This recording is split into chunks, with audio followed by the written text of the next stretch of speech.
Well, good afternoon and welcome to Live Impact News right here on the 13 News Now app. We are joining you at 1:01 p.m. on June 9th, 2026.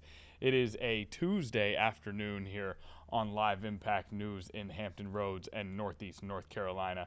And we start today with some breaking local news that we want to update you on. Things that have been happening here locally that we want to make sure everyone is up to speed on. And that is the story that we've been covering really since Monday. It is the plea agreement that was entered into, and now the sentencing for Jeremiah Copeland. Jeremiah Copeland is the Navy sailor who was charged and eventually pled guilty to the murder of fellow seaman Angelina Resendez out of Naval Station Norfolk. Now, Jeremiah Copeland yesterday pled guilty to a number of charges, including unpremeditated murder of Angelina Resendez. He gave a statement in court today. His grandmother spoke in court today. His mother spoke in court today. It was an emotional day out in court, and Madison Schlegel has been there covering the entirety of this case. We are most likely here going to wait and see if Madison is able to join us live to dive into some of those details, what was said in court, what the emotions were like in court. But what we can do for you here now is give the breaking news update that Jeremiah Copeland has been sentenced to 44 years in prison, decided on by the judge, 528 months to be exact, and he does get a 365-day credit for the time that he served. The judge did, however, deny that pretrial motion about his pretrial confinement. So 44 years with 365 days of credit, 1 year of credit for the time that he served. And it has been 1 year to the day since the body of Angelina Resendez was found. And since that tragic day when not far from Naval Station Norfolk, the remains of Angelina Resendez were discovered. That was one step in what has been a long, tragic, and emotional story, and today marks another step in that story. And again, in the courtroom, Jeremiah Copeland gave a statement today, and that's something that we will hold off on for the time being in hopes that Madison Schlegel will join us to give more insight and details as someone who was there in the building.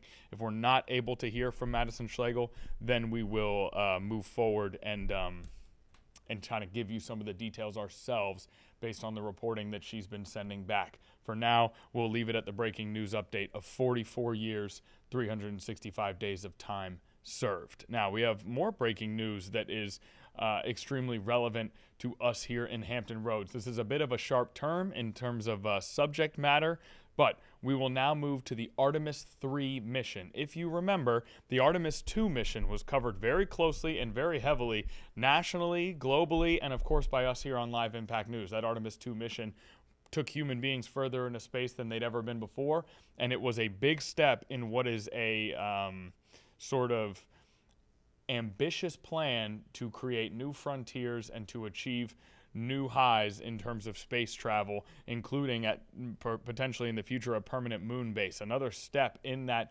grand overall mission of space exploration and settlement is the NASA Artemis 3 mission. Well, there was an announcement today of the astronauts that will be directly involved in the NASA Artemis 3 mission.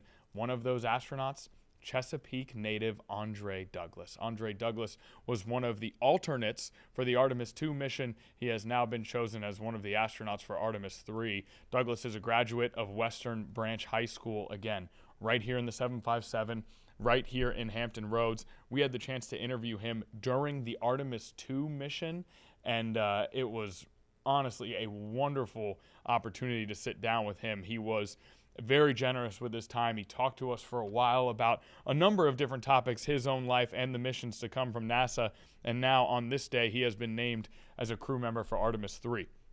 So what we're going to do, this is a little unorthodox for us here, but it's a special day. It's an unorthodox day with that news coming in as well. We are actually going to play that interview with Andre Douglas in its entirety. Now, this is from the tail end of the Artemis 2 mission, but it will still give you a sense of who he is and maybe some of the hints that he could be You don't know involved what with an something AI like work this management in the platform? future. So that's where we're going to head in just a brief moment, as a Chesapeake native and Western Branch grad will be a part of the Artemis 3 mission heading out into the cosmos. Here's Andre Douglas, and you'll see myself in a different shirt.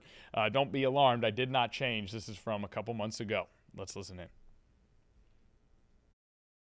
To hang with us here on Live Impact News. Hey, Connor, thanks so much. It's really good to be here. Very excited to chat with you guys about the journey and the mission. What a time to be alive and involved in human spaceflight. It is incredible. Yeah, absolutely. I guess I want to go backwards before we go forwards. I'm wondering, when did becoming an astronaut become a dream of yours? When did you start thinking that was what you wanted to do and what you would actually pursue here? Yeah, so for myself, I have always been inspired at a very young age.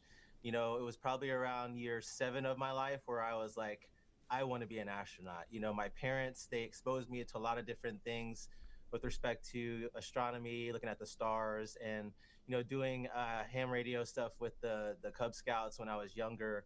And then really there was just passion for math and science that I developed during school. My dad was an engineer, and he was telling me about the principles of physics and how to build things. And then I love to work with my hands. So, there were certain patterns and behaviors as a young kid where I thought, okay, exploring my world here on Earth can be done in space, and that's what I want to do. So, my journey from at a young age to now involved a lot of different things involving sports and building things, a lot of school, but also a lot of operational experience, joining the Coast Guard, becoming a commissioned officer, and leading teams in complex technical areas at Johns Hopkins Applied Physics Lab. Like, it was a really cool journey, and very happy to be here. And you mentioned a lot of school. There are a lot of very impressive schools on your resume here. I know you've been busy with a lot of other things, but I still want to extend a congratulations for the NCAA basketball championship for those Michigan Wolverines. I see Big Blue on your resume here. I hope you had a little bit of time to watch the game, and even beyond in your hobbies, a lot of physical activities, sports, outdoor activities in your hobbies.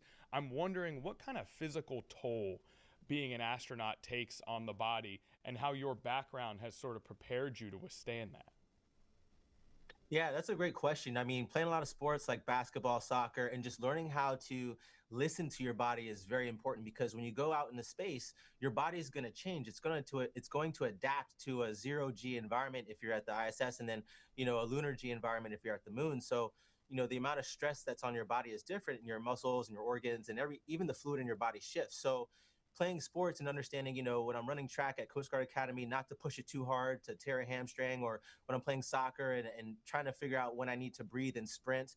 All of that stuff plays into when I'm, up in space and have to anticipate certain changes where you don't use your legs for a long time, right? And you don't understand how to maybe focus on your upper body and use that more in space to crawl around. And then when we have to prepare for spacewalks on the moon, the spacewalk gear, the suit itself is going to be roughly 400 pounds, on Earth, and in lunar orbit and on the lunar surface, it's going to be roughly maybe 100 or so. But the dynamics of the body and the moon and all of that's going to be very different. So the movements that we do to stabilize ourselves on Earth will be very different than what we will have to do when we're on the moon. It's going to be very important. So, the schooling is great, but learning about your body, doing those things where you're maybe working on an injury, or you're just pushing your limits and knowing when to stop, like, it's really good to figure that out now. And so growing up with sports, I loved working out, and you do that as much as you can here at the astronaut office. We look for people who are in shape and doing these things so that they understand their body and human performance, so we can put them in the mission and do good things for humanity. And another Okay, so as you can hear, a little portion of that interview there, we move out of that interview a little more quickly than we typically would, because we have just received a recording of the interview with Esmeralda Castle, Angelina Resendez's mother, that was literally just completed outside the courthouse following that sentence being handed down. We're going to take a commercial break here. When we get back, we will hear from Esmeralda Castle following the sentencing of Jeremiah Copeland in the disappearance and death case of Angelina Resendez, Esmeralda Castle's daughter, coming up next.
back here on Live Impact News. We go back to covering that breaking news that we mentioned right off the top of the show. That is the sentencing of Jeremiah Copeland, the sailor who pled guilty to unpremeditated murder of fellow sailor Angelina Resendez. Angelina Resendez went missing more than a year ago. Her remains were found a year ago to this day. And on this day, Jeremiah Copeland gets his sentence of 44 years in prison for those crimes. Now, Esmeralda Castle is Angelina Resendez's mother.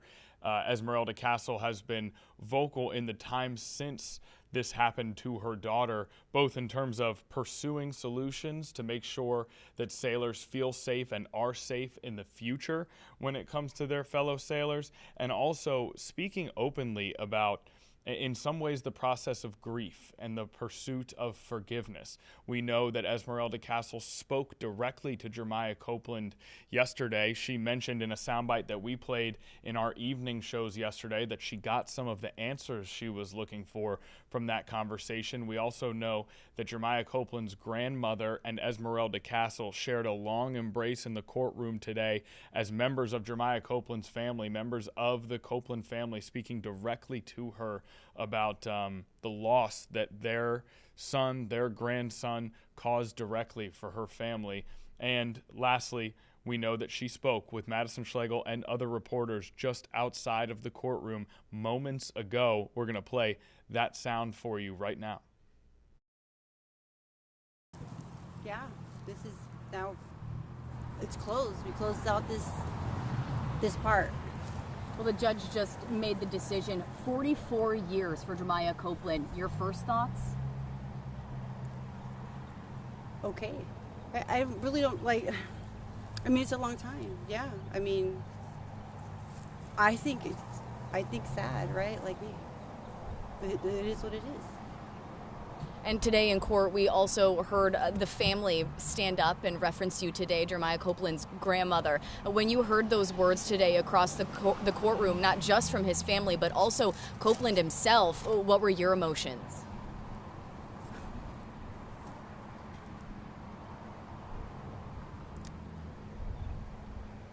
Restrained, right? Like, just not, just being present, right? And just being there. And this is a person that you know, that took her life, and he's looking me in my eyes and saying that he's sorry, and I accept it, right? And that's it. What did it feel like to hug the grandmother? It's necessary, right? There's hurt there, right? There's pain, and it's just comforting. And on top of that, she mentioned that their family is thinking of you and is thinking of Angie. What does it mean to you to know that Angie's impact has not only left such a mark on you and your family, but now Copeland's family is grieving just alongside you? I just, you know, we're all people, right? We're all humans, and this is sad, right? Like, we're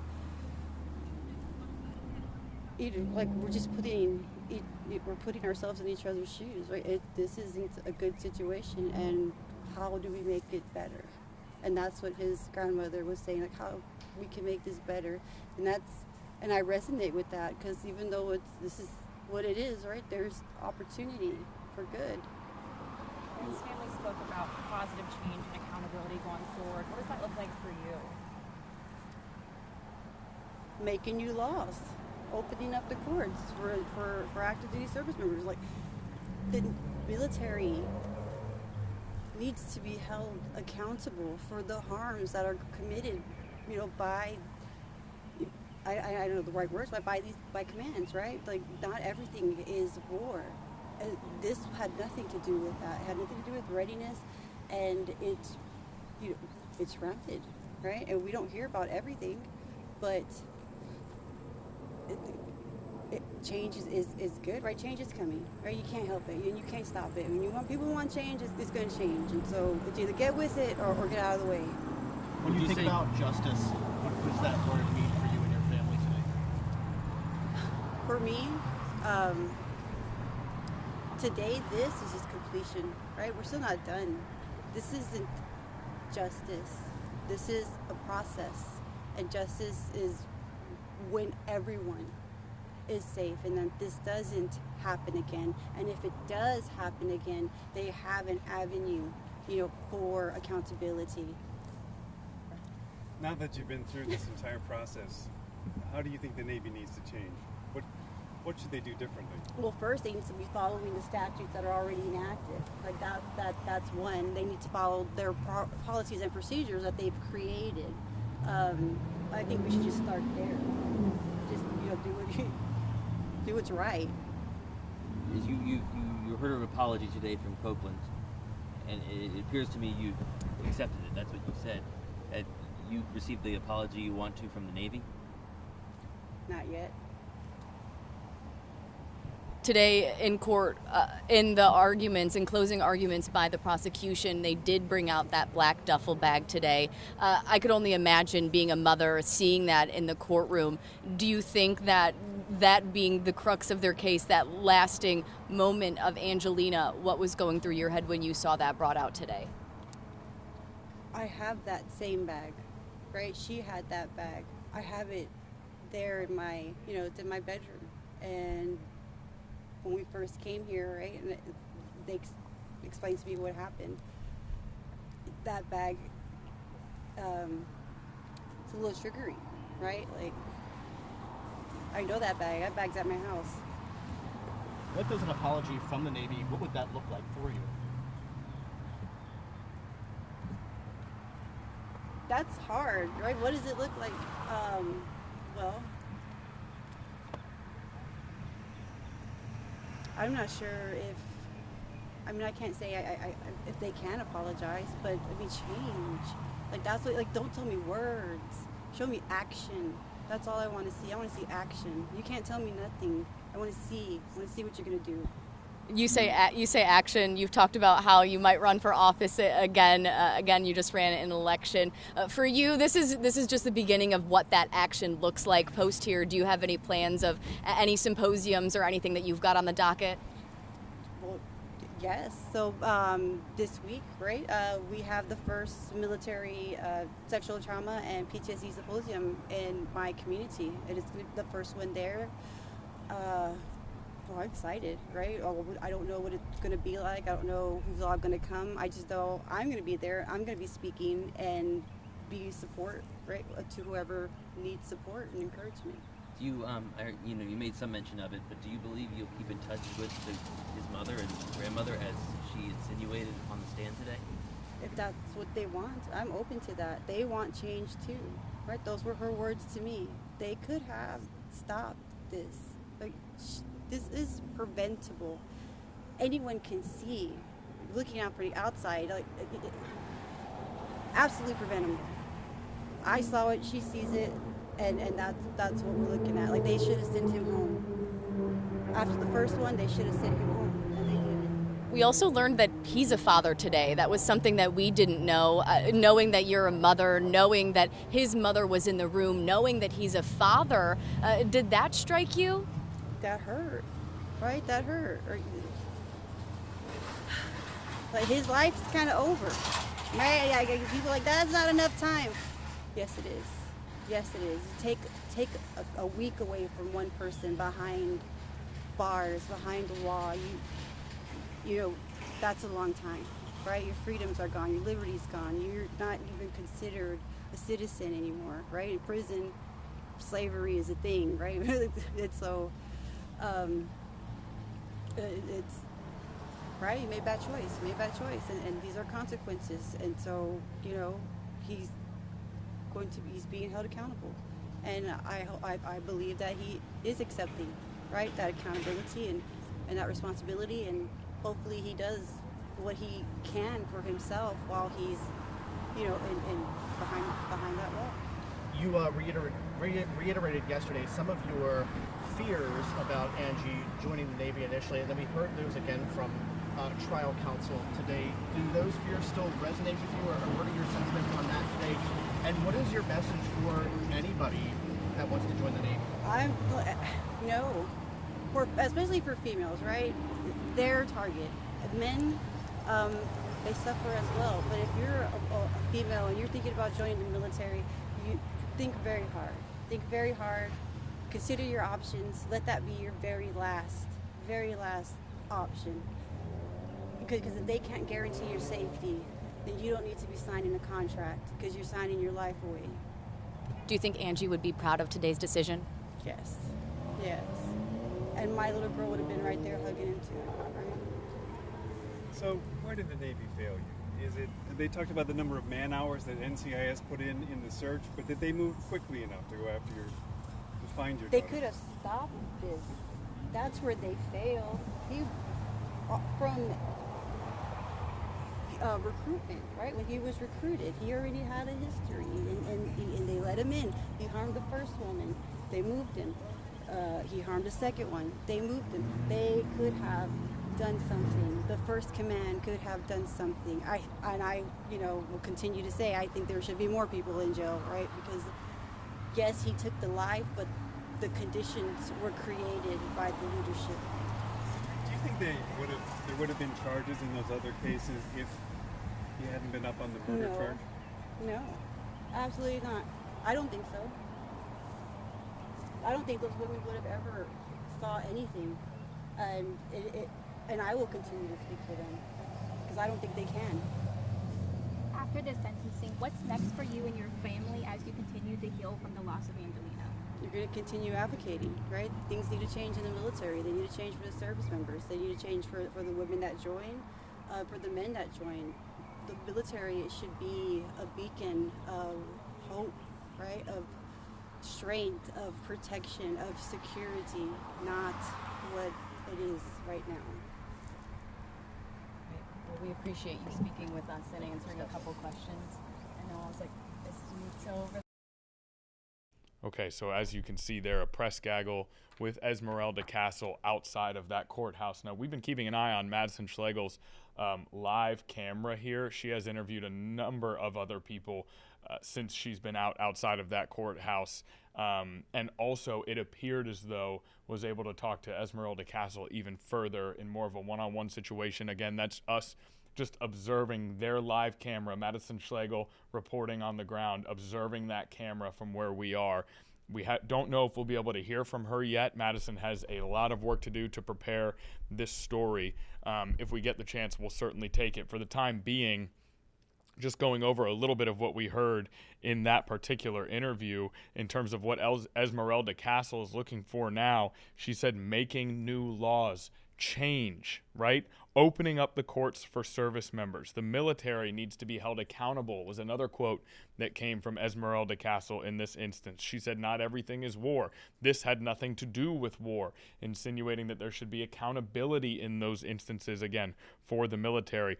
She was asked if she'd received an apology from the Navy, and she said not yet. There was a follow-up question about what that apology could look like, and she said, frankly, it's not words, it's action, and it's change. That change likely meaning some of those new laws that she was talking about, increasing the ability for accountability for the military in situations like this. And then very specifically, again, opening up the courts to service members, to active service members. So Esmeralda Castle continuing to show an immense amount of strength as she moves through this process. And even at one point being asked about that bag, that duffel bag that was shown in court where Angelina Resendez was at one point, and speaking about how she has that bag herself, you can feel the emotions that come along with that combination of continuing to mourn, being open and willing to speak to Jeremiah Copeland and his family, and then, of course, even beyond that, pushing for change from the military. Esmeralda Castle standing before reporters, giving a lot of her time on what is surely another difficult day in a long line of difficult days over the course of the past year and some change since her daughter's disappearance and death. Okay, this is something we'll continue to cover. We want to make sure that we give Madison Schlegel the opportunity to do her full reporting on that story this morning. So we're not going to go any further just yet. If we're able to have Madison Schlegel on, she'll be able to speak to this in a far more enlightened manner than we are here from in the studio. If she is not able to, later in the show we will refer to her reporting and give you a sense of what happened inside that courtroom today. So we're waiting on that. We're going to put a pause on this story for now. We're going to take a break. When we return, we will likely continue with our Artemis 3 coverage, as we had that big news that Andre Douglas from right here in Hampton Roads will be one of the astronauts on that Artemis 3 mission. Let's go to break right now. When we come back, we've got that and other more live events that are setting up as we speak on Live Impact News.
All right, we're back here on Live Impact News. We're going to carry on with, again, a bit of an unorthodox stream so far. We've had such big breaking local news when it comes to the Jeremiah Copeland case and sentencing. So we've, did a very quick turnaround with that press gaggle, got that sound ready for you. Just before that, we were talking about other breaking news here locally, which is that Andre Douglas from Hampton Roads will be one of the astronauts involved in the Artemis 3 mission.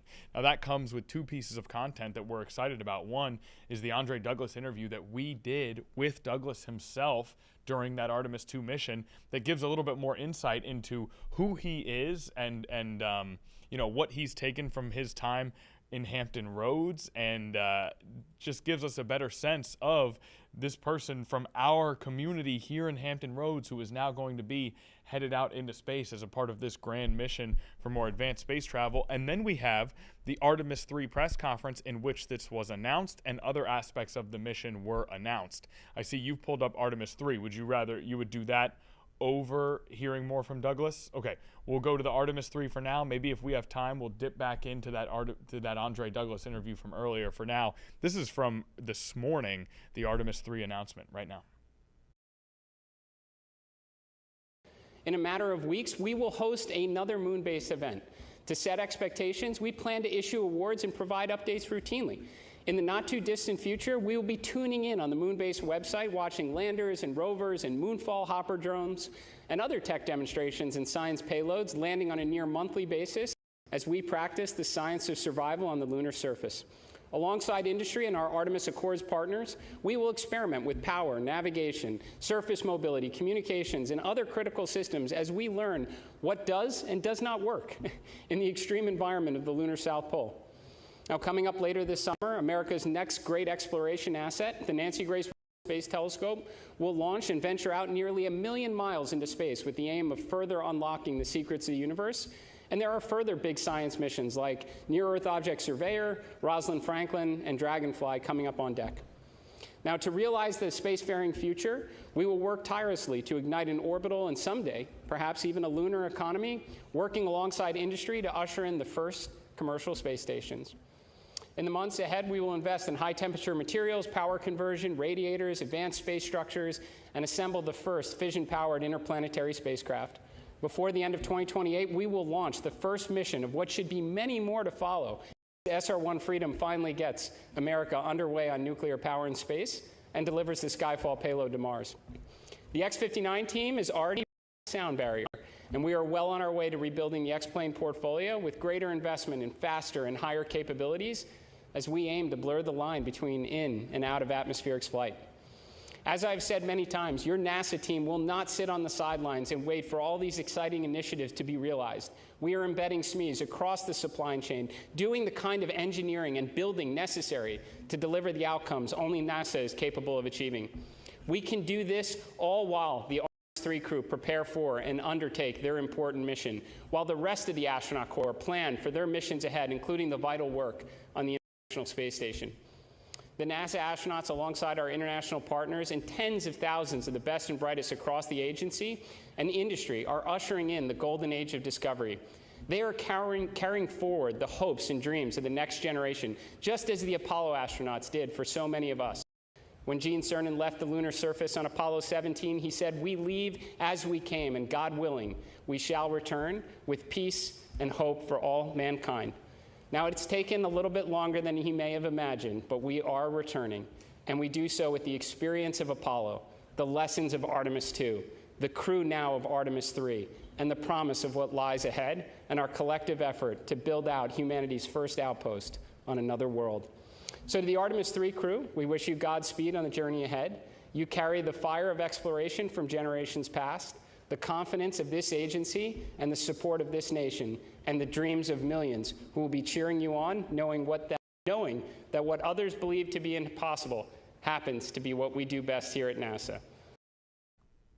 And what they do best at NASA is continue to try and make history here as the Artemis 3 gets ready to go. We didn't quite get to the announcement of those astronauts there, but we already have told you Andre Douglas from Hampton Roads is set to be one of them. So we'll continue to jump back in on the Artemis 3 coverage as we go throughout our stream. For now, we have a very special interview on learning loss coming up after this break. We'll be right back on Live Impact News.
Okay, welcome back here to our stream today, 1:40 p.m., and we're now joined by Dr. Paul Von Hippel. Dr. Von Hippel is going to talk to us about learning loss today. Dr. Von Hippel, I'm Connor. It's wonderful to have you here. We really appreciate the time and hope you're having a good Tuesday.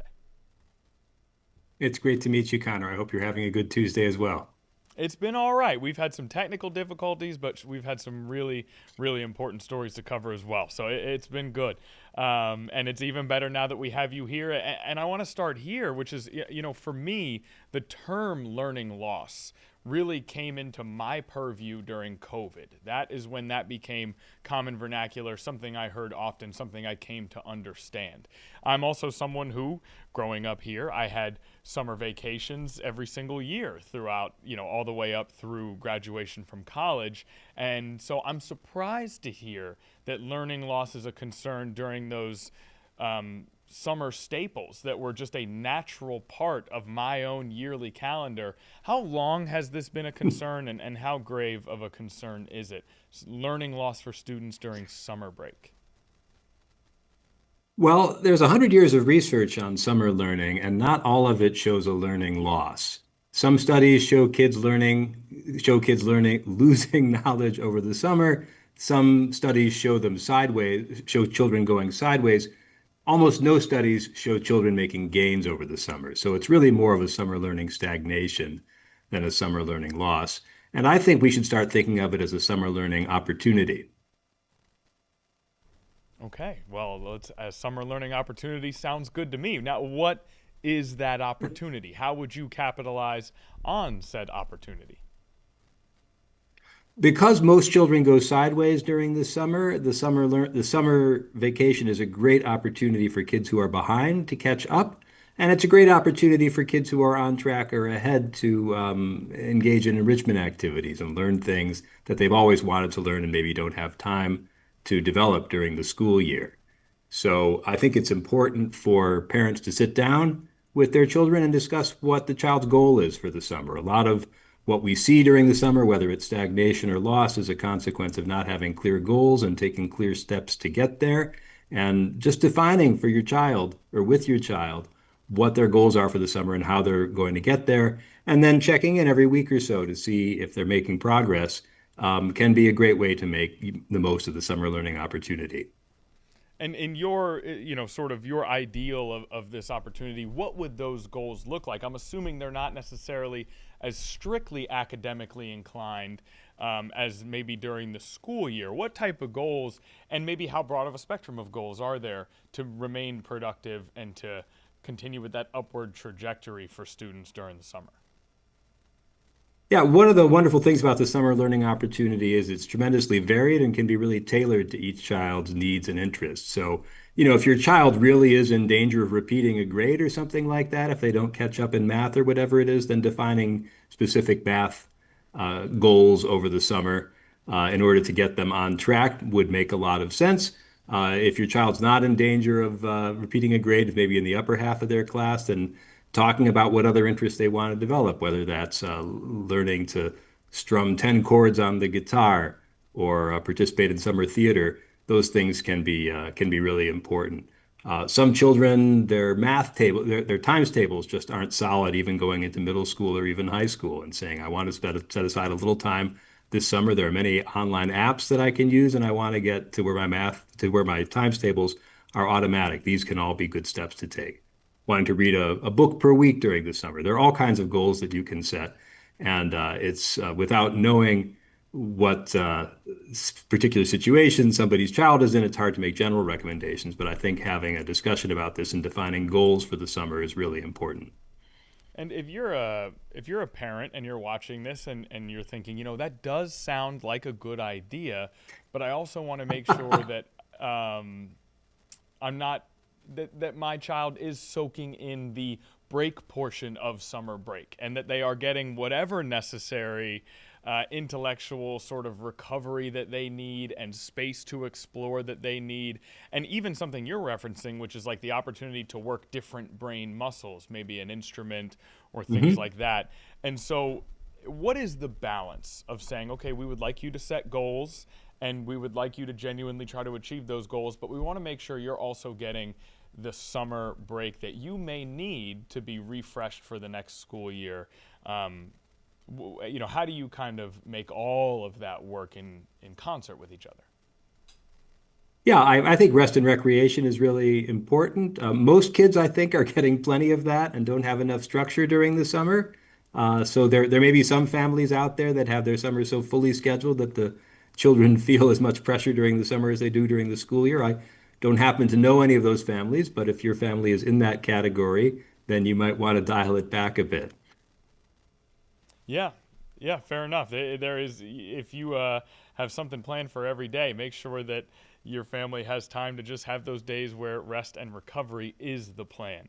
I totally agree. Yes. I'm wondering, with your research and your area of expertise, do you feel as though there's a better way to do the school year calendar for grade school, middle school, and high school students? Do you feel like this should be structured differently?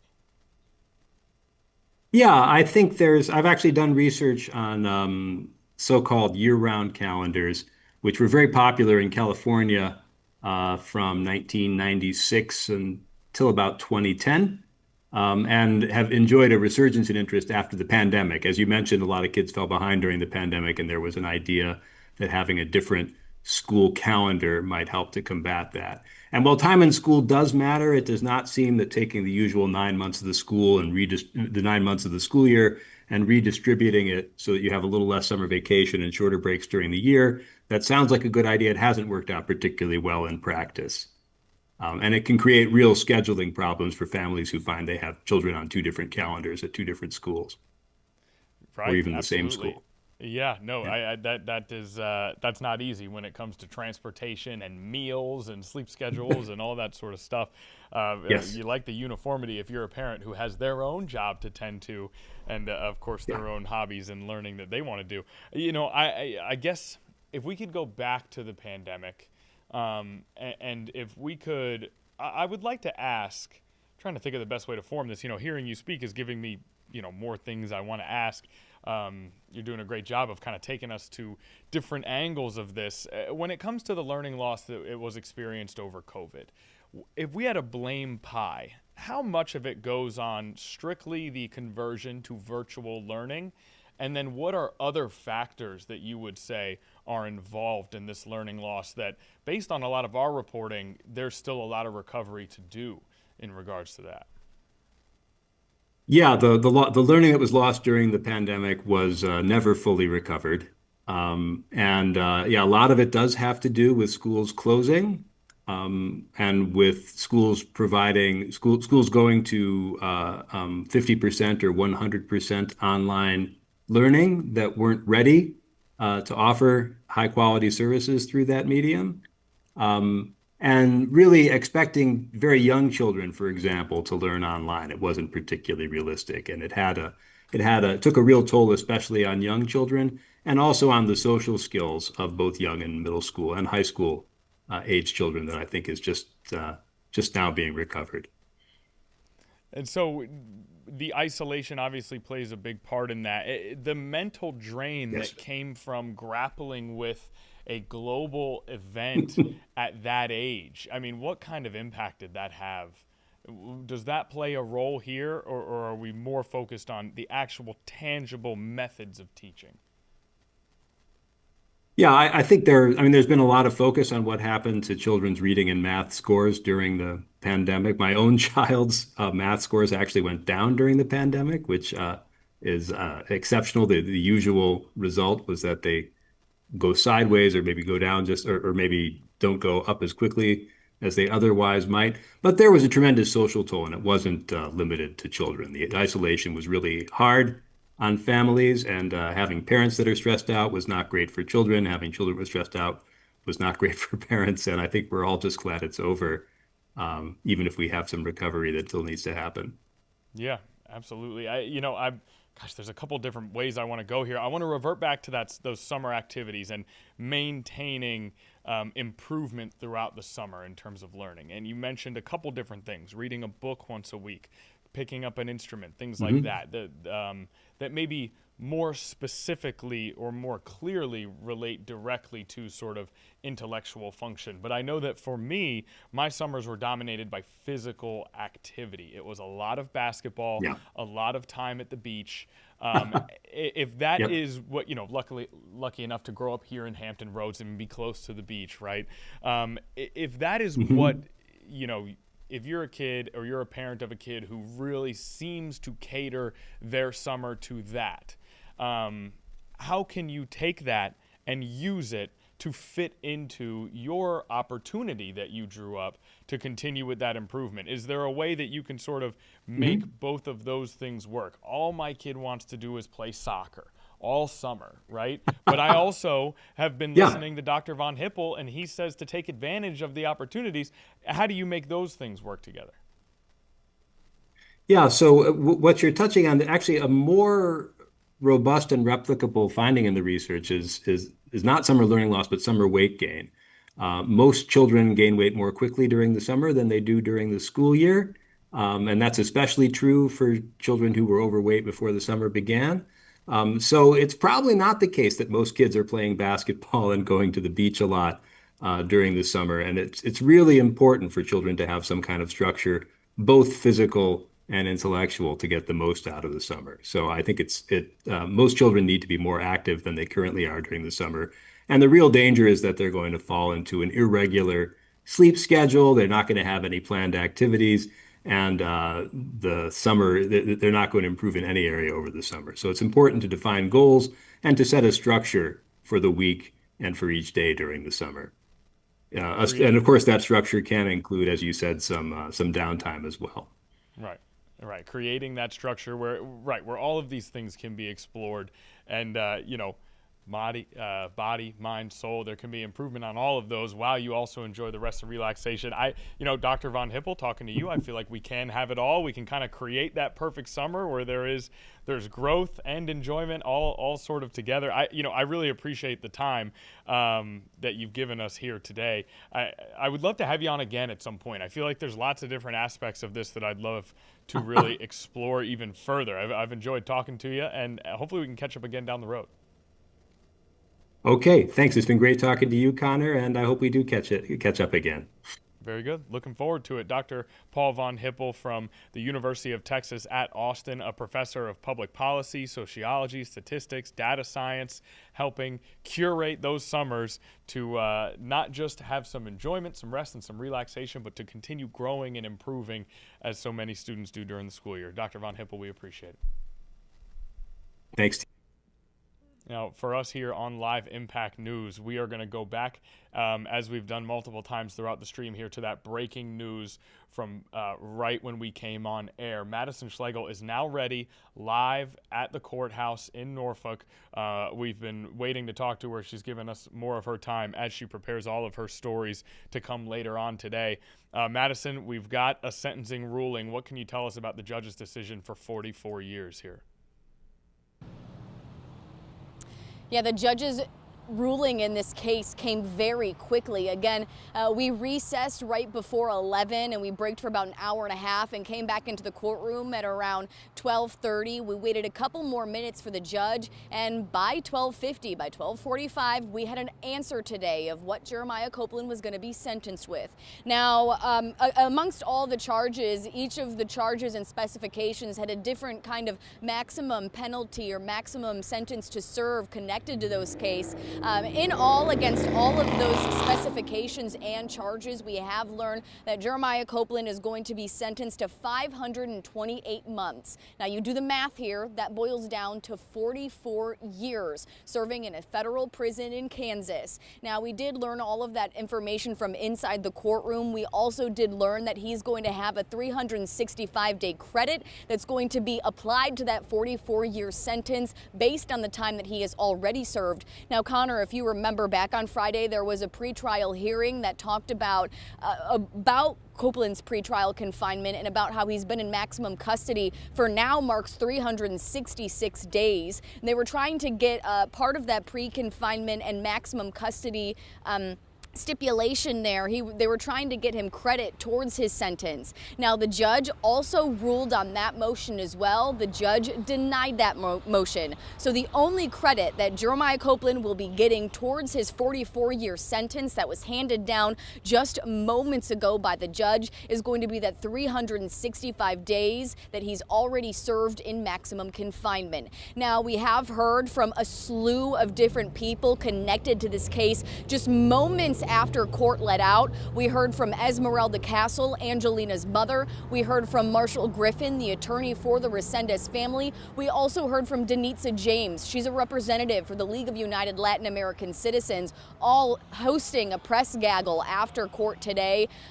Esmeralda getting emotional, speaking about what it meant to her to hear not only what happened to Angelina, not only to hear a sentence, but to hear the words of love and embracing from Jeremiah Copeland's family. Now, today in court, we did hear from Jeremiah Copeland's mother and his grandmother. We also heard from Jeremiah Copeland himself. He read a full statement to the entirety of the courtroom. Part of that statement, while he was standing and giving that statement, but part of that statement, he turned in the courtroom and looked directly at Angelina Resendez's mother, Esmeralda, and acknowledged the fact that he took Angelina's life and that nothing that he can ever say or do can take that back. But what will live with him is now the actions that he needs to take to move forward. He said that he hopes to become a changed man. We did learn that Jeremiah Copeland has a son too. We learned that in his statement, he said that he is now going to be living the rest of his life in order to do right by his son. So again, just an emotional day all over in court today, from emotional testimony from Jeremiah's mother, from Copeland's grandmother, and from Copeland himself. Not to mention, I'd be remiss to mention the closing arguments that did happen today and the summaries of each argument from both the prosecution and the defense today. The prosecution started their closing arguments by bringing forward that duffel bag that Angelina Resendez was found inside of in the Broad Creek area of Norfolk, just miles away from where we are standing right now. That black duffel bag serving as a multitude of different symbols inside of the courtroom today. For the prosecution, it was the symbol of this story and the symbol that this duffel bag was once filled with Navy uniforms and the promise of what Copeland could do in the Navy. Then telling the story of what happened that night on May 29th, that early morning on May 29th when Angelina Resendez was killed, leading up to that black duffel bag being found in that wooded area near Broad Creek. So again, hearing that, seeing that bag first, that I can speak for myself here and I can speak for the other media representatives who were in the room. We all looked at each other when we saw that bag being lifted up because we just knew the weight that it carried. And after court let out and we had that press gaggle and we spoke to Angelina Resendez's mother, Esmeralda, I asked her, I said, seeing that bag in the room today, what was going through your head?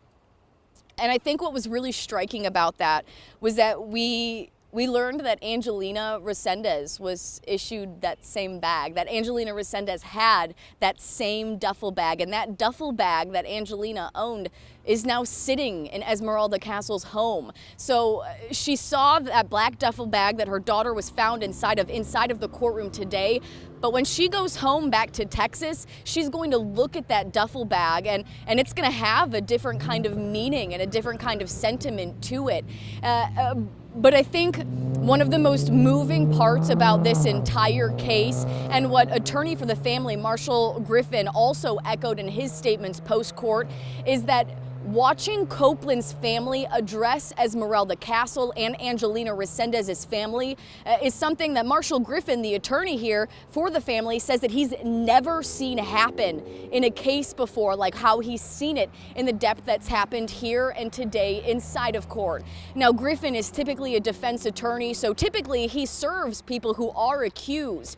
And when he has seen multiple of these court proceedings play out over the span of his life, he's worked with many of the people that were inside the room today and years prior before this case here. But what he said was, watching Jeremiah Copeland's grandma stand up in front of the entire courtroom and say, Me and my family all last night sat down and we were talking about you, Esmeralda, and we were sharing in Angie's memory. And even though your daughter is gone, we grieve her. And pardon me as I get a little choked up here, because it's the type of gravitas that you can't truly understand unless you are in the room.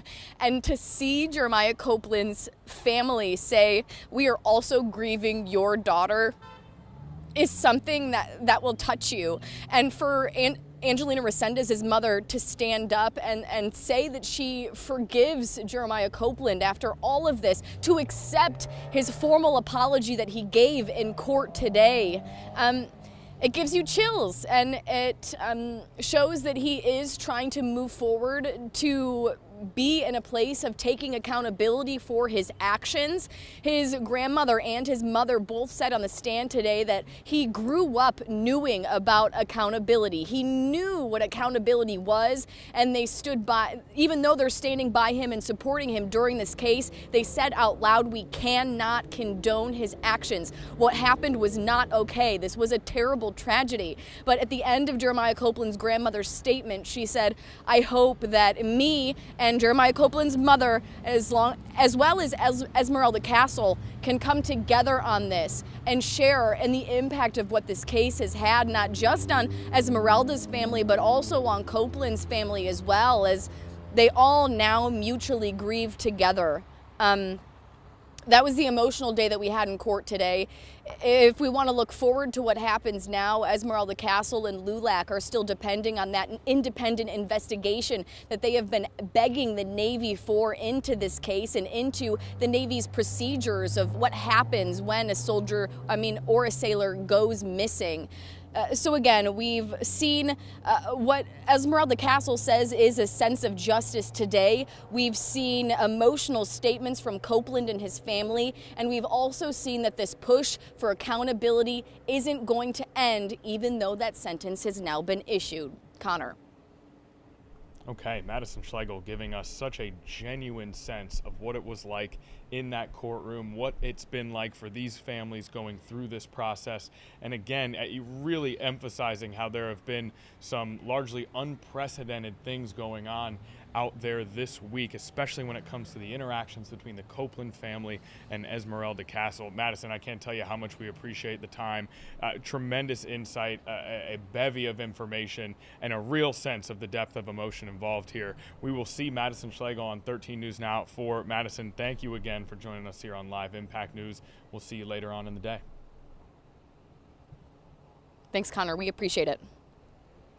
And again, 4 o'clock, 5 o'clock, 6 o'clock, Madison Schlegel with more reporting on this case. And what a genuine just understanding we got from that report of what it was like in that courtroom, the depth of emotion involved in a case like this as two families grapple with a genuine tragedy. And Esmeralda Castle has been open about pursuing forgiveness in this situation, and her openness to speak to not only Jeremiah Copeland's family, but Jeremiah Copeland himself has been something to behold. And now, as Madison said, she pushes forward, hoping for new laws that will create accountability within the Navy and the armed forces in situations like this. Okay, we're going to take a break here on Live Impact News. When we return, meteorologist Evan Stewart joins us with your local forecast coming up next.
All right, we're back here on Live Impact News. We're going to take a look at that local weather forecast as meteorologist Evan Stewart joins us here today. Evan, we have one more day of decent weather before we skyrocket into the 90s. Yeah, we're going to be back up into the mid to upper 90s like we saw over the weekend. Humidity levels shouldn't be too terribly bad, but it will be a little bit higher than what we saw over the weekend. But it's comfortable out there right now. I was just outside about an hour ago. Temperatures are in the 70s, getting up to around 80 degrees, low humidity, a nice little breeze out there, and some high thin clouds. So all in all, the weather's not too bad out there today. But yeah, we've got that big time heat coming up later this week. We're going about 80 this afternoon, 90 tomorrow, then 96 Thursday, 97 Friday. So we do have that big time heat, getting close to some record highs once again. We didn't set one over the weekend. I don't think we'll quite set one this week either, but yeah, it is just going to be hot. We should normally be around 83. I mean, that is way, way up over what is already a very high 83 degrees in June. I mean, that's hot. 83 degrees is hot, and yet we are just blowing that out of the water this week with really the entirety of the rest of the week after today. Yeah, and once we get into next week, it looks like temperatures might start to moderate just a little bit with a cold front, pretty decent front, looks like comes through on Monday with a good shot at some showers and thunderstorms. Of course, that's what it's looking like today. It can always change. Remember, a forecast, it's not a promise. It's a projection, just like somebody might project that, the Spurs are going to win in 4. That's just a projection. It's not a promise, right? We don't know for sure. Right. Well, we know the Spurs are not going to win in 4. Well, that's true. We do know that Hunter Forst was incorrect in his prediction of a sweep. That is what we actually can totally eliminate from the possibility list here. And he is not here to even – he's been walking around with his chest puffed out after the Knicks won those 2 games, thinking that a Knicks sweep was going to be the right call. Not the case. We do know that a Spurs sweep has been the wrong call since about early last week. Right. We've been aware of that. Now, and we'll get back into the forecast in a moment, but I did want to – how unusual is it for the visiting team to win the first 3 games? Very highly unusual. These are, typically they say that a series doesn't start until the home team loses. Well, the home team has yet to win in the NBA Finals here. So it is very interesting to see what's been going on. But to that point, all of the games have been razor-thin margins. It's clear that these teams are really neck and neck, I feel like, in terms of just their excellence as teams. Yeah. And so that creates a situation where it's just who does what at the end of the game. I also think typically that home court advantage is what you like, right? You want to be at home. You get to sleep in your own bed. You got the crowd on your side. I almost think the expectations and the excitement was so rabid yesterday that it may have impacted the Knicks negatively down the stretch. It's possible. It got in their head? It's maybe not got in their head, but it just, you never want to spike, right? You want to maintain that even keel physically, mentally, emotionally throughout the playoffs because there are so many external ups and downs. And I wonder how much the pressure of that first home game and then the president attending, the hurdles that created, the attention that added, on top of the fact that human desperation is a powerful emotion, and the Spurs were desperate, and you can't fake desperate, and the Knicks weren't, and the Spurs were. So I think there's a little bit of everything that goes into that. Yeah. Good point. All right, back to the forecast. Back to the forecast. That's right. We got to talk about the weather. Don't worry, we got press conferences from Victor Wembanyama coming up later, Evan. We'll keep you around. All righty. So that's a look at the forecast here as we go, through the next few days. And let's see. Hold on, let me get my graphics back up here. So we are looking at those hot temperatures here coming up. As we take a look at the satellite and radar, out there right now, it's pretty nice. Just some of those high, thin clouds have sort of been streaming in. There are some showers back over the mountains, and as bad as our drought situation is, Western Virginia, North Carolina, and West Virginia, they're in worse situation.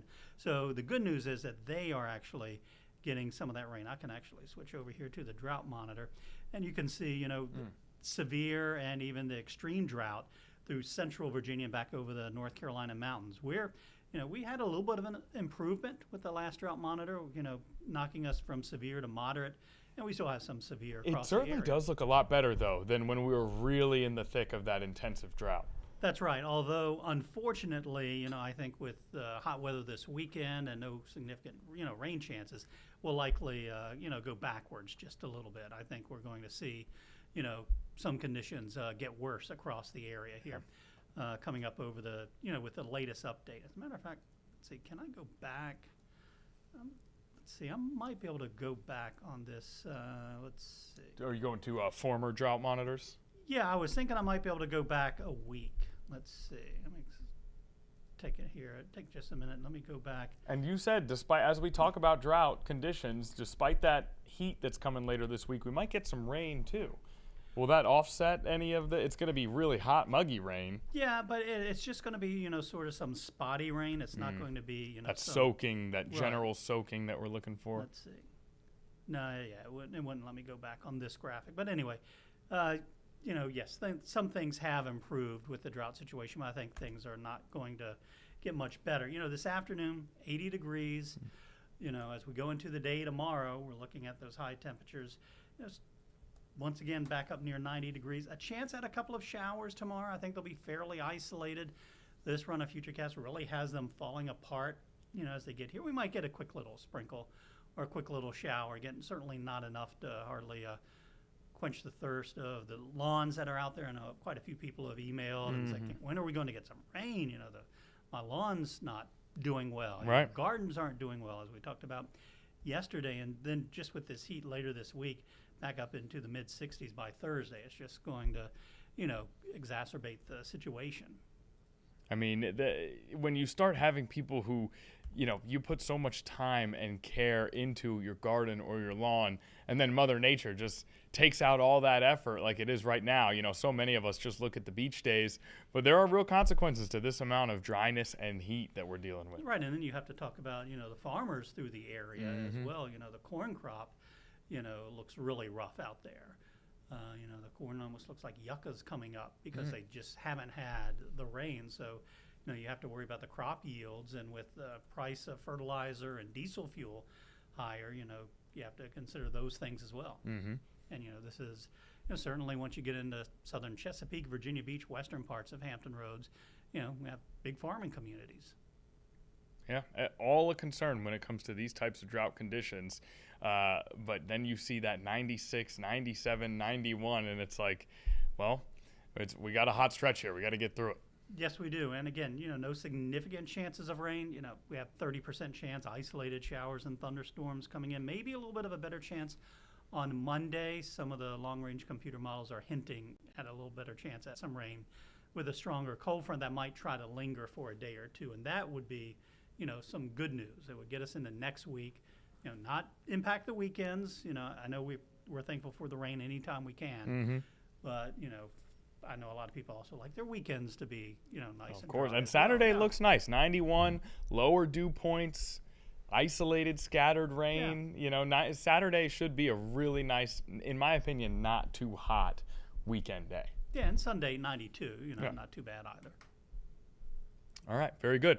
That is our forecast from Evan Stewart. Now, I see you've got an image up here, Naya. Is this the Evan Stewart garden that we had yesterday? Walk us through this, Evan. What are we looking at here, and how do we create such a splendid backyard garden? So this is just a planter box that I have out back, and we have up in the top left we have sage, and then in the bottom left we have Thai basil.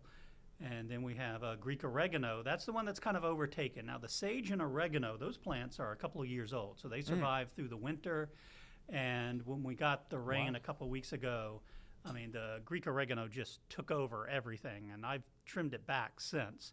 So it doesn't look quite as wild as that. But and then somewhere hidden in there, there's a little bit of thyme at the bottom, and then some rosemary at the top right. So mainly, nice. Mainly just using it to, throw in, I wanted to get a basil plant, and they didn't have any basil plants when I went. Because, you always like to put that on like a pizza. Sure, absolutely. The oregano, though, is really just taking up, it's just stepping on everybody. Yeah, it really has. And that plant's, now in its third summer. Wow. As is the sage. So those have really taken over. With oregano and sage having survived 3 summer, into their third summer, they deserve a little room to stretch, I think, right? As long as it's within range. I'm amazed that you can have all those different types of plants all in that same garden. Yeah, and they're all herbs, and I had parsley last year, and if you've ever planted parsley, the monarch butterfly caterpillars always end up eating, the parsley. They got good taste. So yeah, they do have good taste, and I don't know where they come from and how they find it, but yeah, they do, and I wanted some cilantro. Usually I have cilantro that because that's always good, if you're doing some fresh salsa or something like that. But yeah, use the sage with the with chicken. It's also good, crisped up and fried up, a little bit of fried sage. The rosemary with the chicken. Is always you're good not as just well. growing plants, you're creating flavors here. That's right, and fresh is always better than the dried stuff that you get at the store. You're saying that to a man whose cupboard is full of the dried stuff, and I am incredibly jealous of what you created back here. This is great. Does your work as a meteorologist better prepare you to handle a garden like this? Well, one of my first jobs before I got into television, when I was still, in high school and college, is I worked at Norfolk County Feed and Seed on Airline Boulevard in Portsmouth. Okay, feed and seed. Yeah, that's right. And so, I was out there lugging, 50-pound bags of, bird seed and things like that. But they also had the garden center and stuff. So you had, the plants, and, I have to go out there and water. And I don't have much of a green thumb.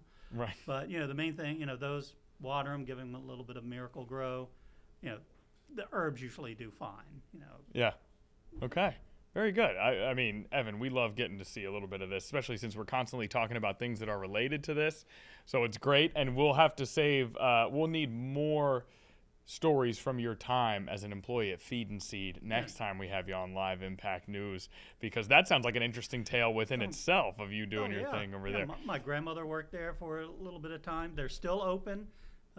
Tommy Heath and the Heath family. Not that I'm promoting necessarily. Sure. Oh, listen, that's what we're not supposed to promote. You're telling tales. Yeah, you're telling right. tales about Evan Stewart. We're getting to know our meteorologists a little bit. Evan Stewart, especially, and the rest of our team, a diverse range of interests, even outside of the climate that we're working with here in Hampton Roads. So we appreciate you coming on, sharing a little bit of that, giving us a forecast. Yeah. I'll have to tell you some 4-H stories one time too. One time. Yeah. We'll save them. We'll put them in the pocket. Right. We'll save them. We're going to bring, Evan Stewart, you're the man. We appreciate you very much. We're going to bring on the People's producer, Nia Campbell, for a quick decision-making process here, Nia. I know we need to get some breaks in, but Senate Majority Leader John Thune is at the podium in D.C. Do we have time to go to John Thune first? Nia is giving me the very hard cut to break sign right now. We're going to cut to break. When we get back, perhaps we'll have time to visit with John Thune after this.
Okay, welcome back to Live Impact News. The People's Producer, Nia Campbell, was right, as always. We have plenty of time to get to Senate Majority Leader John Thune. He is still speaking at the podium in Washington, D.C. Let's head out there right now. The near term, at least, as they plan around ensuring that doesn't happen, that we do everything we can to get the Strait of Hormuz open. Leader Thune, another security issue, China. Is the president giving too much leverage, do you think, to China's President Xi by delaying arms sales to Taiwan and saying it's a great negotiating or bargaining chip? And do you plan to meet later this week with Taiwan's opposition leader on the arms sale issue, which as you know, the opposition party has been very reluctant to fund? Right. I don't have a meeting scheduled this week.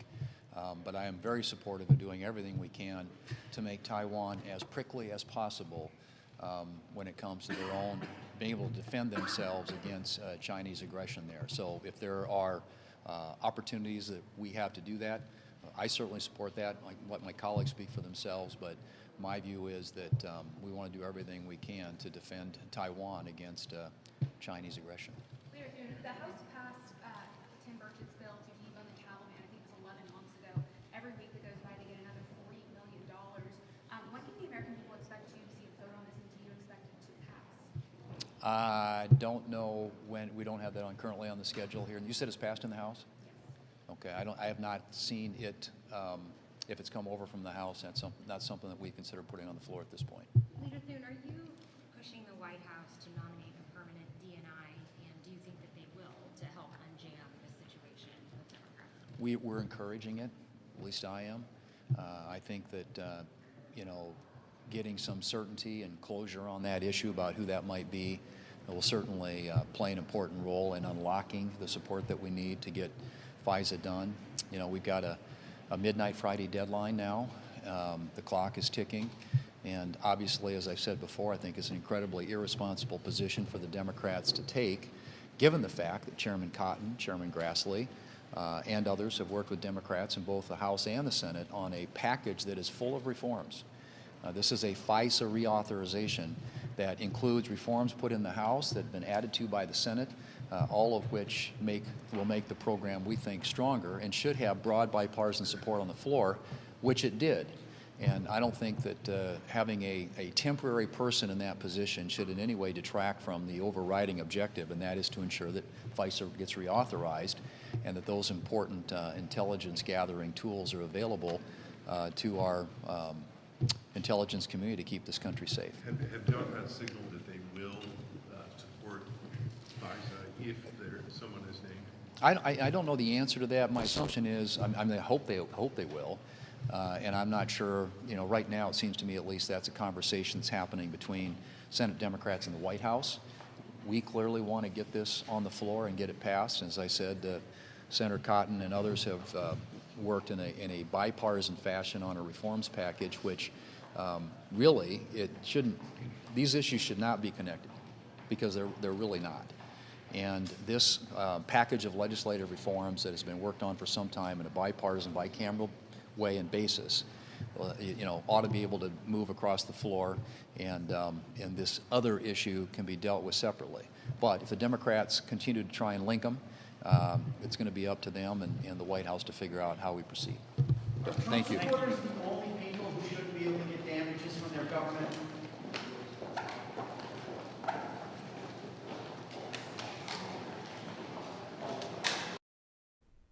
All right, welcome back in here to Live Impact News. Brief comment there from Senate Majority Leader John Thune. We're keeping an eye out for Senate Minority Leader Chuck Schumer. Typically, we'll see both speak on the same day. For the time being, why don't we go to Los Angeles now? The mayoral race heating up in Los Angeles with elections happening just yesterday to see who will run in that race. For now, we go to a campaign event for the current mayor, Karen Bass, who will be running against the individuals involved in the primary yesterday. But for now, Karen Bass's campaign event. Let's take a listen. 4 more years. When we fight, we win.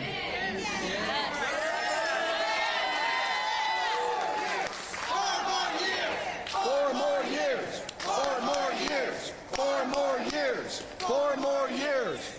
Zachary, thank you. Thank you for the powerful, powerful story, and thank you for your resilience and your courage, but also for your testimony that when folks are similarly facing a similar crisis as you were facing, is what folks are looking for is a chance. Yes. A chance. And that is what Mayor Bass has offered with her homelessness program, is a chance. Is a chance at a new beginning, a new start, another opportunity. And that is literally what the city of Los Angeles has been based on since its founding, is the idea of opportunity, and Mayor Bass is an example of all of that. So thank you, Zachary.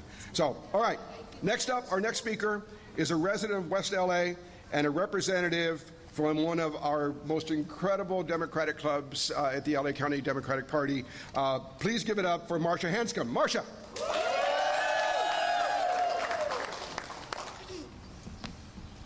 Good morning, Los Angeles. Good morning.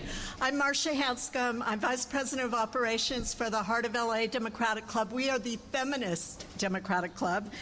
We are working to empower women. We are so happy to have helped to get elected the first woman mayor in history of Los Angeles, and in conscience and in principle. And we also are very happy to know that the number of unsheltered women on the streets of Los Angeles has decreased over 17% during Mayor Bass's administration. Now, no one should be living on the streets. I'm so happy to have met Zachary this morning. My in-laws live in Somar, and I have seen the homeless situation there. I also have seen the homeless situation where I am in Playa del Rey, which is a little obscure place of Los Angeles next to Venice, where we have Baywatch now. But we have Karen Bass.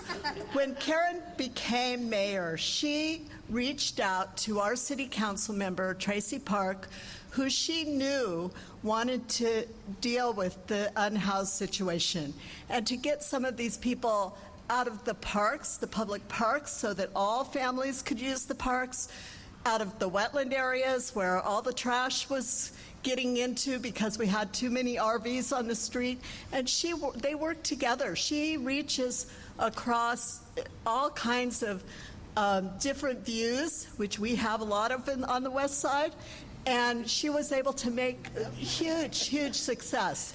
We have 1,000 people, more than 1,000 people have been housed because of the,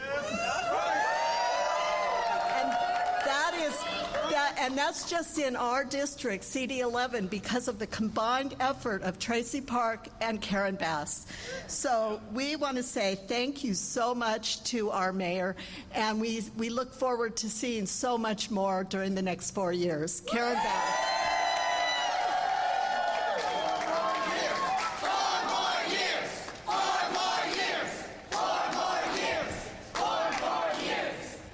Thank you, Marcia, and thank you for all your work. Like I said, you have. Okay, back here in the Live Impact News studio, you can hear the passion as Karen Bass holds a campaign event looking ahead to her run to be reelected as mayor. Her opponent being decided, and I do believe is decided. I've seen multiple different reports here as to whether it's decided, but Nithya Raman leads Spencer Pratt in the race for that second place spot in this sort of mayoral candidate list, and whoever gets that second place spot goes to a runoff against Karen Bass. Karen Bass, the current mayor again. So these two, Nithya Raman and Spencer Pratt, battling for the number 2 spot behind Karen Bass, and that number 2 spot, whoever wins that position, will face Karen Bass in the election for mayor. Spencer Pratt may ring a bell, a reality TV star from back in the early to mid-2000s. Spencer Pratt was on The Hills, if you remember. That's where he initially got his burst of fame. He has maintained somewhat of a shrinking public profile since then, but has emerged recently as a candidate for the mayor of Los Angeles. And running against Nithya Raman, who is a progressive candidate, and it appears as though Raman is in the lead and may even have secured that second spot by now. Yes, CNN reporting Nithya Raman advances over Spencer Pratt to face Karen Bass in November for the position of Los Angeles mayor. Of course, that mayoral seat comes with a great deal of power, as Los Angeles is one of the most impactful and influential cities that we have here in the United States and around the world. So we now know it will be Nithya Raman versus Karen Bass for that mayoral seat come November, as Spencer Pratt, the reality star, defeated in that primary. The primary back on June 2nd. They have been counting the votes ever since. And we will take a break here on Live Impact News. When we get back, more updates.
All right, welcome back to Live Impact News. We are going to now move back to one of those stories we've been covering throughout the stream, the formation of the team for Artemis 3. That Artemis 2 coverage was thorough, national, global earlier this year, and NASA spoke about their plans going forward after that historic mission. Those plans already come into fruition. Artemis 3 prepping for its own historic space flight.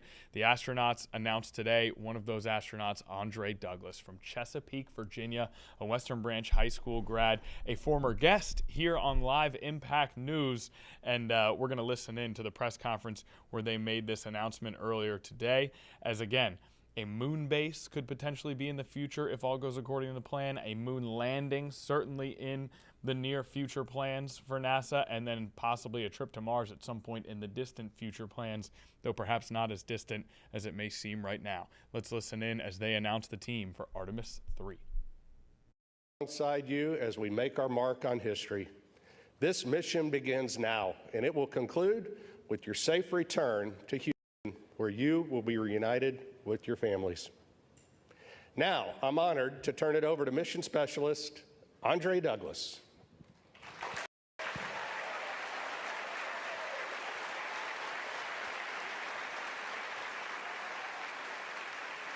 Wow. What an amazing day it is today. My brain, it is going a mile a minute right now, but my heart, it is so warm. It is so full. And I can't thank everybody who's been along with my journey, but I got a few tonight I got to give a shout out to. So, Mom, thank you so much for believing in me, This whole time, all these years, you prayed for me, you thought about me, and I always appreciate that. And Dad, that work ethic that you showed, I was trying to emulate you. You. Thank you so much. Oh, by the way, happy early Father's Day.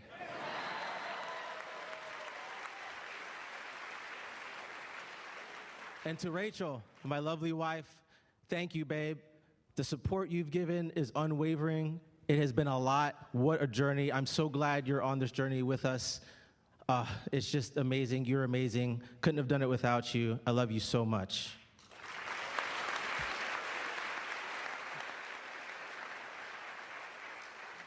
And to my boys, if you put in the hard work and you think big, you can do just about anything you want to do. Surround yourself with people, you can do this. Do whatever you want. You just got to try hard. All right? So, I don't have enough time to go through everybody out there, but we really appreciate you guys supporting us. This mission is going to be fantastic. What an excellent crew. Very proud to serve with these gentlemen. Very fine crew. And go Artemis, go NASA.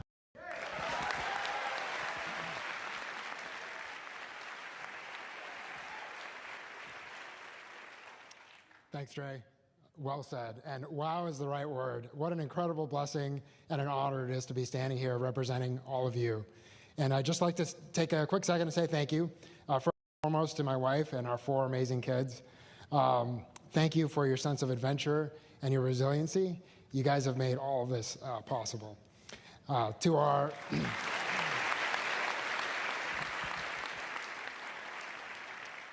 to our community of friends and family who've always been there when we most needed them. We've called upon them many times, and they've always stepped up. So thank you guys. You know who you are.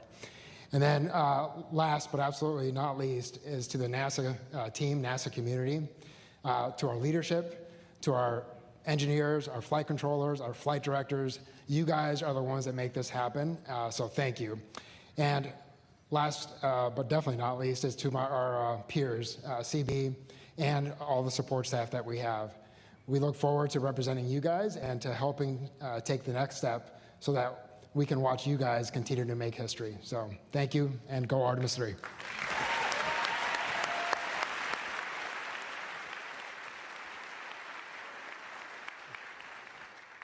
I apologize in advance if I get emotional. I'm honored by the role that I've been given. I'm also very humbled by the task in front of us. But first and foremost, I'm grateful. There are many parts that need to come together for a space launch.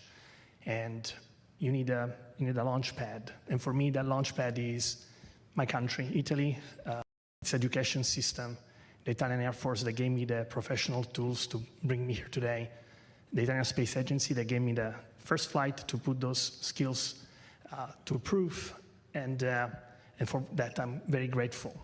The European Space Agency is like a launch tower, connecting these two worlds, building bridges. Its very nature is to build relationships and building bridges, connections, and to elevate individuals to achieve their full potential.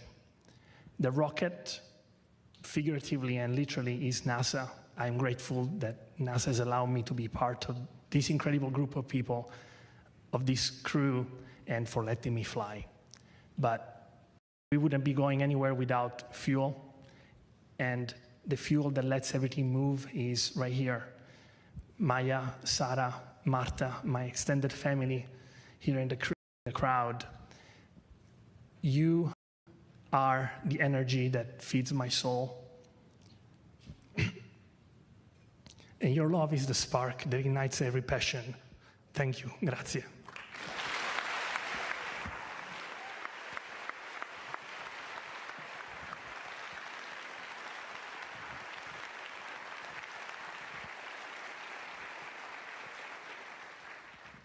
I'll echo the amazing words of my colleagues. Wow.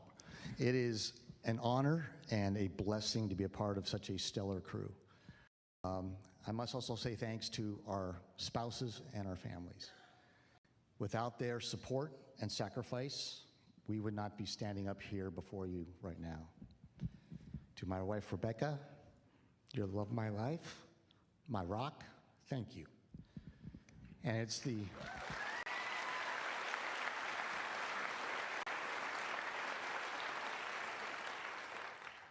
It is their support of our families that's going to carry forward from today when we start training very soon. Carry us all the way to when we launch off Earth until we are returned to them safely after splashdown back here on planet Earth. Would also like to thank the Astronaut Office leadership, Flight Operations Directorate, and the NASA Johnson Space Center leadership for the opportunity to represent the Astronaut Corps and every single person in NASA, ESA, industry partners, our international partners, whose blood, sweat, and tears, okay, hopefully not blood, and very few tears, but their collective effort will lift all of us up on that SLS rocket when we hit launch day and carry us through the mission. We'd also like to thank NASA leadership and our ESA leadership for the opportunity to represent all of humanity from this spaceship Earth that we will carry forward into the Artemis, as we execute this Artemis mission, extending human spaceflight into the future and exploring the cosmos. Now, spaceflight is hard, and that's why the most important Artemis mission will always be the next Artemis mission, where we are doing flight tests on every single flight, incrementally determining the flight envelope, expanding it, proving out capabilities, and making the operational procedures that we have more and more precise. Because every single mission we will do after this will be more challenging and more complex. We are certainly humbled as a crew to be able to be your crew that executes this Artemis 3 mission in space, being that unifying link between the phenomenal Artemis 2 mission we just had 2 months ago and the Artemis 4 mission that will follow ours, where we will again be the first to land humans on another celestial body, that celestial body being our neighbor in the sky at night, the moon. Thank you.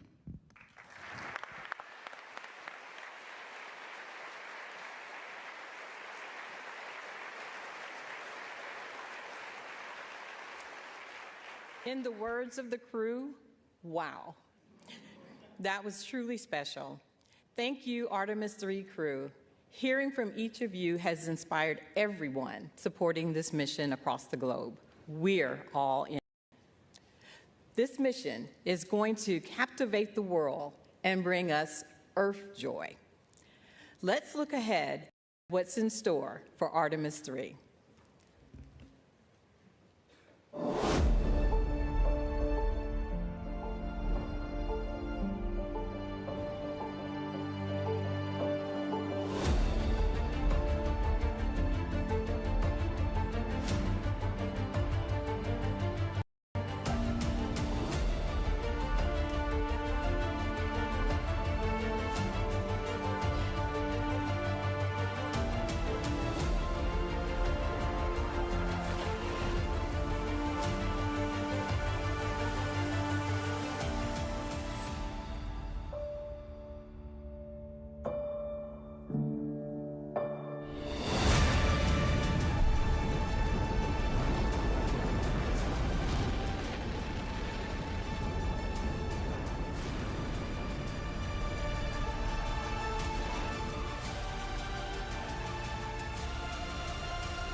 Another wow.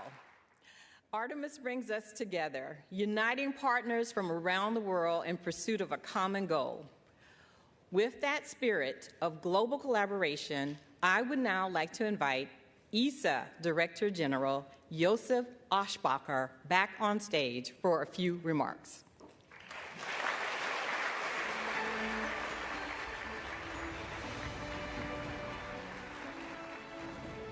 Wow, what an atmosphere, what a moment. Ladies and gentlemen, days like this do not come often, when history is not something we remember, but something we are about to make. Just weeks ago, at NASA's Kennedy Space Center in Florida, I had the privilege of witnessing the launch of Artemis II. It was an unforgettable moment. Artemis III will be a different mission, but no less remarkable. Before anyone sets foot on the moon, someone has to make that possible. That responsibility now rests first and foremost with NASA, but also with the crew we are honoring today. The crew will test what has never been tested at this level. You will take a system of extraordinary complexity and make it work as one. In many ways, you are unlocking the lunar landing itself. And for us at ESA, there is real pride in knowing that alongside the NASA commander, a European astronaut will also be at the control of this mission. ESA and NASA do more than cooperate. We build dreams and spacecraft together. The European Space Module carries Orion forward into orbit to the moon. Shared ambition, tangible hardware. And on Artemis III, our partnership is in the capsule as well. It's Luca. Test pilot by training, with 2 missions to space, a commander of the International Space Station, he has seen spaceflight from every angle that matters. Colonel in the Italian Air Force, combat ready, qualified, highly decorated, a proud father of 2 daughters. And he has been tested. During a spacewalk early in his career, his helmet began to fill with water, a dangerous situation by any standard. He handled it with calm and clarity and brought himself back safely. That tells you more about an astronaut than any CV ever could. Luca is precise, composed, and determined. Yes, I'm sure he brings a touch of Italian ease to the cockpit. He is exactly the right person for this role, and he is ready. At ESA, we are ready as well. Our 23 member states are aligning to step up in exploration. Because when you choose to be part of something as ambitious as Artemis, you contribute. That is what we do, what we will continue to do. But today is not about programs. It is about people. Those who once went to the moon and those now preparing to return. To Jared, to NASA, to the United States of America, thank you for your leadership and thank you for your partnership. To the crew of Artemis III, you carry something important for all of us. And to our ESA crew member, we could not have wished for a better pilot. Caro Luca, siamo orgogliosi di te. Buon volo. Thank you all.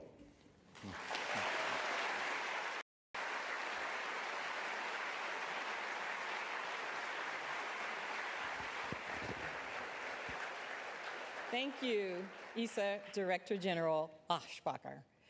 Let's now take a look at some special messages recorded by Senator Ted Cruz, Chairman of the Commerce, Science, and Transportation Committee, and Representative Brian Babin, Chairman of the House Science, Space, and Technology Committee.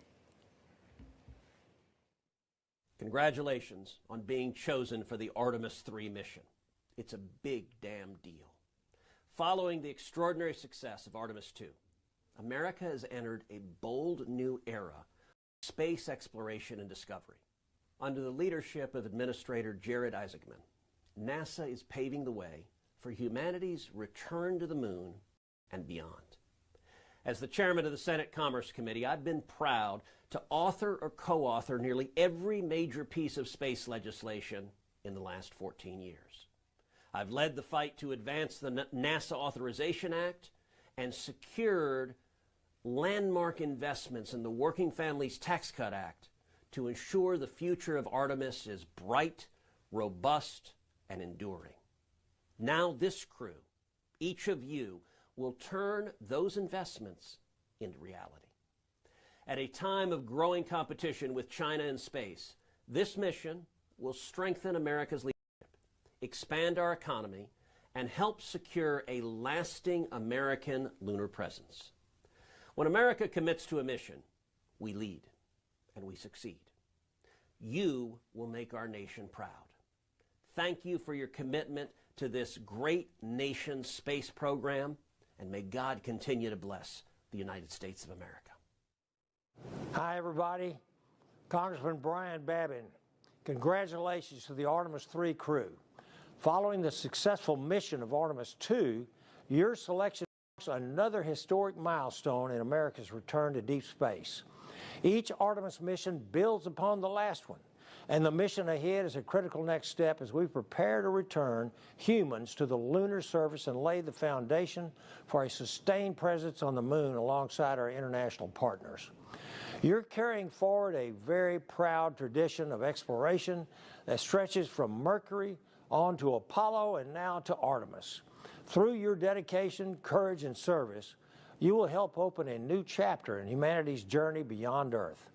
As you begin preparing for this mission, please know that you have the support of the American people. We will be praying for your training, families, and for your success in the months ahead. I am deeply honored to play a small part in supporting America's space program. I'm very proud of each of you for answering the call to explore. May your mission inspire future generations to dream boldly, to dare greatly, and to carry the spirit of discovery farther than ever before. God bless you. Thank you.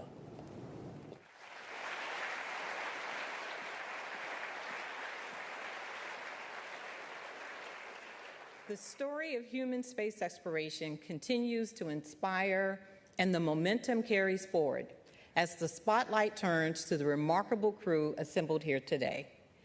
Randy, Luca, Frank, and Andre, we have a special group of people who would like to share some words with each of you. Joining us now, we have some of the Artemis 2 crew. Please help me in welcoming Reed, Victor, and Christina.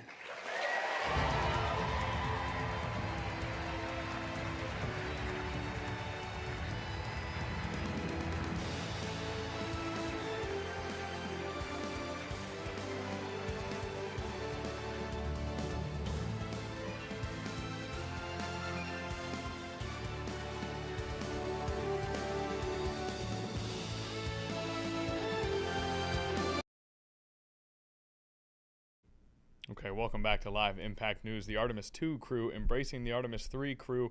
Andre Douglas from Chesapeake, an alternate for the Artemis 2 crew, one of the leading astronauts for Artemis 3. Of course, that's a story we'll be covering for some time going forward. Got about 30 seconds left here. Now, I think I'm just going to close the show out here. We're just about reached the end. We had so much to cover. We wanted to get to more, but I just don't think we have time. But guess what? We'll have 2 more hours tomorrow, everybody. We hope to see you then. 13 News Now at 4 starts in about an hour and 3 minutes. We hope to see you there. Thanks for joining us here on Live Impact News.